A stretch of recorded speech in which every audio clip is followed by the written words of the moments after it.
Imagine you're a long-haul truck driver, broken down on the side of a lonely road in the middle of nowhere. It's the dead of night. You're surrounded by dark woods, and the only light you have is from your flashlight. You look around, trying to figure out your next move. Then all of a sudden you hear loud, frightening howls in the distance. You realize no one is coming for you. You're totally isolated and completely on your own.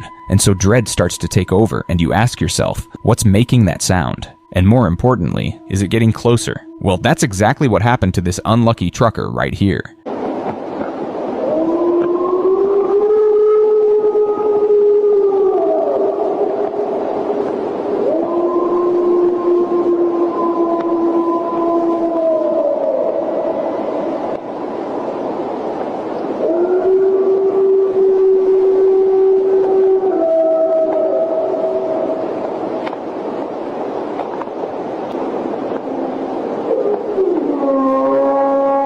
What do you think was out there?